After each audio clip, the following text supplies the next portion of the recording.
Film की शुरुआत होती है और हम एक लड़की को बर्फीले इलाके में देखते हैं। देश का नाम है नॉर्वे।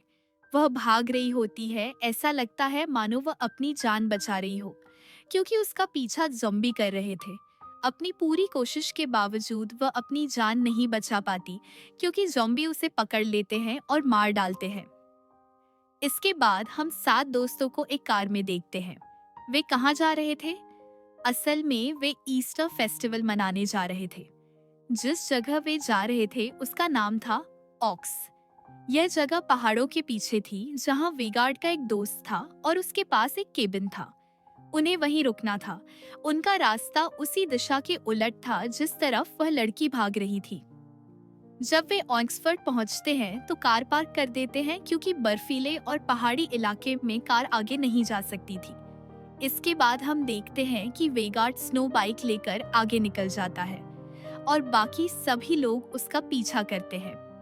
आखिरकार वे उसी केबिन में पहुंच जाते हैं जहां उन्हें आना था। वे बर्फ में खूब मजे करते हैं। रात होते ही लिव घर लौट रही थी, लेकिन उसे लगता है कि वहां पहले से कोई मौजूद है। वह डर जाती है और भागकर केबिन में आ जाती है और अपने दोस्तों को बताती है कि उसने किसी को वहां देखा है। सब उठकर चेक करने जाते हैं, लेकिन कुछ नहीं मिलता। तभी अचानक एक आदमी वहां आ जाता है। वह उनसे कॉफी मांगता है, लेकिन अजीब तरह से उनकी बियर उठा लेता है और पी जाता है, जैसे वह वहीं का हो और सब उसे जानते हों। इसके बाद वह उस जगह के अंधेरे अतीत के बारे में बताना शुरू करता है। दूसरे विश्व युद्ध के समय यह जगह नाजियों के कब्जे में थी। यहाँ का इंचार्ज था कर्नल हर्जोग। नाजियों ने यहाँ के निवासियों की जिंदगी बहुत मुश्किल बना दी थी। जब उन्हें हार का अंदेशा हुआ तो वे भागने लगे। उन्होंने यहाँ के लोगों को काफी सताया, जिसके बाद लोग उनसे नफरत करने लगे और कई को मार डाला। सैनिक भाग गए और कैप्टन भी भागा, लेकिन ठंड से उसकी मौत हो गई। वह कहता है कि मुझे यकीन है आज भी यहाँ बुरी आत्माएं मौजूद हैं और उन्हें कभी जगाना नहीं चाहिए। यह सुनकर रॉय हंसने लगता है और मजाक उड़ाता है। वह कहता है कि हम मेडिकल स्टूडेंट हैं, हमें इन बातों पर विश्वास नहीं है। गुस्से में वह आदमी कहता है, जब तुम्हारी आंतें बाहर खींची जाएंगी तब इलाज करना। वह चेतावनी देकर चला जाता है और पास में टेंट लगा लेता है। कुछ देर बाद उसे अजीब आवाजें सुनाई देती हैं। वह बाहर निकलता है और देखता है कि ज़ॉम्बी खड़े हैं।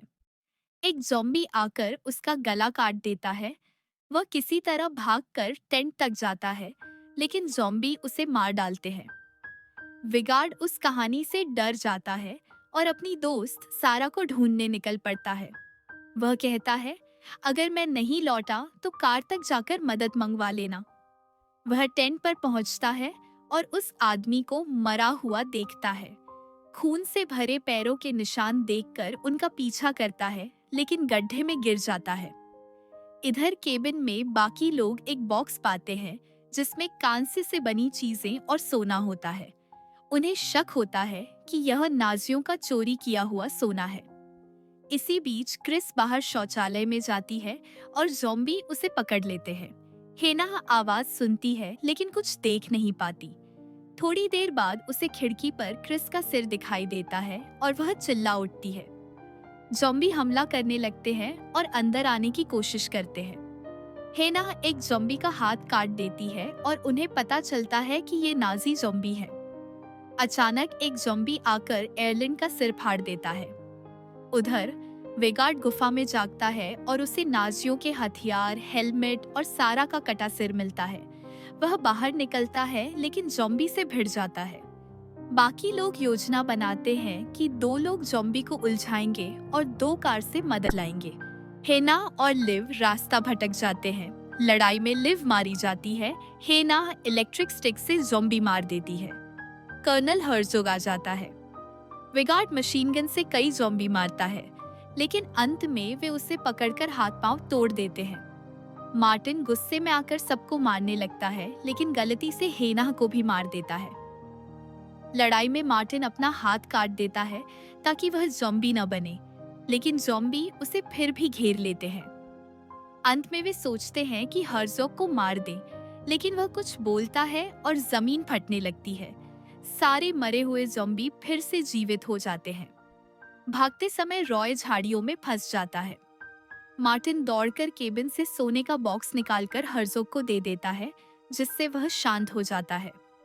मार्टिन कार तक पहुंचता है, लेकिन हेना का दिया सिक्का गिर जाता है। तभी हर्ज़ोग खिड़की तोड़ने की कोशिश करता है और फिल्म खत्म हो जाती है।